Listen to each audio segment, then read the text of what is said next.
안녕하세요. 역사는 히스토리는 이야기죠. 역사를 이야기로 풀어보는 이규환의 하이스토리 시간입니다. 중국의 요순이 있다면 한국에는 바로 세종대왕이 계시죠.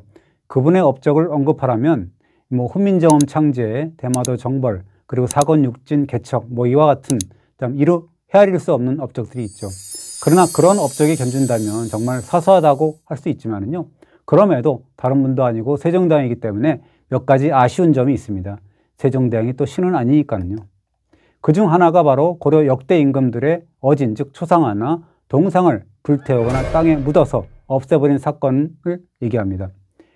그렇다면 세종대왕께서는 왜 그러한 만행을 저질렀을까요? 이런 기록들이 있습니다. 도하원이 간수하고 있던 고려 역대 군왕과 왕비의 초상화를 불태웠다라는 기록, 그리고 충청도 천안과 청원, 전라도 광주에 있는 고려 태조의 진영과 동상, 그리고 공신들의 영정을 모두 각각의 무덤이나 능 곁에 묻었다라는 실록 기사가 연속으로 보입니다. 그리고 1433년에는요. 고려 역대 임금 18명의 어진을 땅에 묻으라 라는 명까지 내립니다. 그런데 1992년에 10월에 그 개성 서북쪽 고려 태조 왕건릉에서 북쪽으로 단 5m 떨어진 곳에서요. 동상 한 구가 발견이 돼요. 이 남한학자 노명호 서울대 교수의 연구에 따르면요. 이 왕건을 묘사한 동상이다 알려져 있습니다. 이 동상은 출가자인 부처와 제가자인 전륜성왕의 그 신체적 특징을 종합한 32대인상으로 제작됐다는 겁니다. 불교에서 전륜성왕은 진리의 수레를 돌려서 무력을 사용하지 않고도 전 세계를 평정한다라는 지향이거든요. 인도 전역을 통일한 아쇼카 왕과 중국의 양무제, 그리고 진무제, 수문제 이와 같은 사람들이 전륜성왕을 자처한 통치자들입니다. 후삼국을 통일한 고려태조 왕건이 바로 이 전륜성왕을 자처했을 것이다 라는 추정이죠.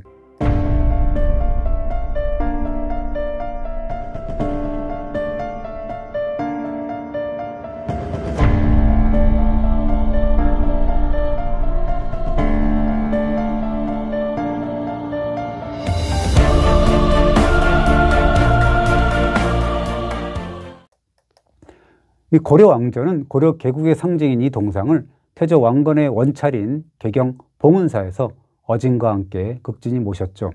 그런데 아까 인용한 세종실록을 봅시다. 세종이 청원, 천안, 광주에 있는 그런 태조 왕건의 어진 및 동상을 개성의 왕건릉 옆에 묻으라 라는 명을 내렸다고 했잖아요. 그렇다면 그때 무슨 동상이 1992년 왕건릉의 5m 북쪽 지하에서 매장된 채 발견된 것이다 라고 우리가 봐도 좋겠죠. 아무리 망고의 성군이신 세종대왕이라도 할 말은 해야 되겠습니다. 너무하신 거 아닙니까? 라고요. 고려 임금들의 얼굴상이 얼마나 꼴보기 싫었으면 보는 족족 불태우거나 묻어버렸을까요? 어진, 즉 임금의 초상화의 유래는 뿌리 깊어요. 5세기 전반때 조성된 고구려 벽화 고분이 있습니다. 감신청인데요. 여기에 나오는 인물상이 심상치 않다고 합니다. 이 인물은 임금이 쓰는 흑나관이라 그래서요. 이 비단을 재료로 만든 관문인데 여기에 홍포를 입고 있는데요.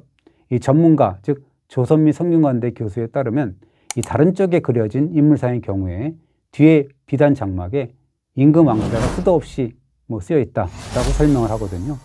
인물상이 감신청의 주인공인 임금일 가능성이 많다라는 얘기죠. 그리고 삼국유사에 보면은요, 신라의 충지 장군이 가야의 금관성을 공략한 뒤에 석자 크기의 비단에 가락국 시조 김수로 왕의 진영을 그려서 봉헌한 뒤에 아침 저녁으로 치성을 드렸다라고 합니다. 그런데 3일 만에 김수로 왕의 진영에서 피눈물이 흘러서 거의 한 마리나 되었다고 하거든요. 이 충지 장군은 이때 이게 어진을 모신 것이 오히려 불경죄였던 것 같더라 라고 후회하면서 불태워버렸다고 합니다. 그리고 고구려의 멸망 직전인 646년에 보장왕 5년인데요. 이때 동명왕 어머니의 조각상에서 3일간이나 피눈물이 흘렀다라는 삼국사기 기록이 남아 있습니다. 그리고 신라의 원한을 품은 궁예왕이 경북 영주의 부석사의 벽에 그려진 신라 임금의 초상을 보고 칼로 내리쳤고 지금도 궁에 칼자국이 남아있다라는 삼국사기 기록이 있어요. 그리고 표암 강서양은요, 자신의 자화상을 그린 다음에 그림에 기진자사라고 해서요. 그 초상화는 내가 그렸다라고 썼습니다. 자화상을 초상, 즉 닮을 초자, 번뜰 상자라고 하지 않고요. 사진이라고 해서요. 내면의 참됨, 즉 참될 진짜, 참진짜를 그대로 드러낸다, 사자라고 했거든요. 오죽하면 북성의 유학자인 정의가 터럭 한 올이 달라도 내가 아니다 라고 했습니다. 그래서 임금의 초상화를 어진이라고 합니다. 이제 짐작할 수가 있죠.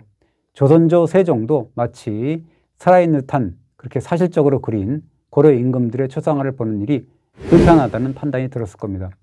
무엇보다 어진은 단순한 그림이 아니라 왕조를 상징한다고 볼 수가 있거든요. 그러니까 색출 작업까지라도 해서 없애버릴 생각을 했던 거죠. 세종의 만행에도요, 그나마 남아있는 고려 임금의 초상화가 몇 점 있어요. 공민왕 부부의 어진이 대표적인데요. 세종대왕이 왜 그건 손을 대지 않았을까? 이유가 있습니다. 태조 이성계가 조선 개국 3년 만인 1395년 종묘를 만들었는데요. 이때 공민왕의 영당과 함께 초상화를 받들었습니다. 조선 태조 이성계의 직계 선조들의 신주를 모신 종묘에 왜 왕씨인 공민왕을 섬겼다는 것인가요? 태조 이성계가 종묘를 세울 때 강한 바람이 불었는데 그 바람을 타고 공민왕의 어진이 날아들었다라는 또 구전이 있습니다. 사실 이성계로서는요, 공민왕을 허투루 대할 수가 없었습니다. 이성계 가문은요, 원래 원나라 지배를 받고 있던 쌍성 총관부 지역에 머물러 있던 변방 세력이었거든요. 그런데 공민왕이 1356년에 쌍성 총관부를 수복하는 데 힘을 보탠 이성계의 아버지에게 삭방 도만호 겸 병마사라는 벼슬을 내립니다. 조선을 건국한 이성계로서는요, 변방의 세력으로 머물던 가문을 발탁한 공민왕을 잊지 않았던 거죠. 지금 국립고궁박물관에는요, 공민왕과 부인 노국공주의 부부 초상화가 남아 있습니다. 이 공민왕 초상화는 1395년 당시에 공민왕 영당에 봉안됐다가 임진왜란 때 불탄 것을 광해군 때 건물을 복원하면서 이모, 즉 원본을 베껴서 그린 그림이라고 합니다. 공민왕은 그렇다 치고 부인인 노국공주 초상까지 남아있네요. 아시다시피 공민왕의 노국공주 사랑은 필설로 다할 수가 없죠. 공민왕은 노국공주가 죽자 손수 영정을 그려놓고 밤낮으로 슬피 울며 3년간이나 고기를 먹지 않았다라는 기록이 있잖아요. 고궁박물관이 소장한 공민왕 부부상을 봐도 공민왕 부부의 사이를 짐작할 수 있습니다. 부부가 서로 마주하듯이 약간 몸을 틀어 앉아 있는데요. 장중하고 단아한 분위기를 풍깁니다. 그리고 태조 왕건의 어진도 남아있긴 해요. 7명의 고려 임금 위패를 모신 그런 마전, 즉 연천의 승희전에 수장되어 있다가 지금은 국립중앙박물관에 기증됐는데요. 그러나 이 태조의 초상화는 근대에 제작된 소략본입니다. 돌이켜보면 세종대왕이 역대 고려군왕과 왕비의 어진 그리고 공신들의 초상화를 불태우거나 묻어버린 이른바 분영갱상 만행을 저지르지 않았다면 얼마나 좋았을까요? 그런 생각이 듭니다. 물론 세종대왕의 업적이 사소한 잘못을 덮고도 남지만 재차 말씀드리자면 다른 분도 아니고 세종대왕이기 때문에 조금 아쉬움이 남는다는 거죠. 예, 이번 주도 잘 보셨다면 구독 눌러주시고요. 좋아요도 부탁드리겠습니다. 감사합니다.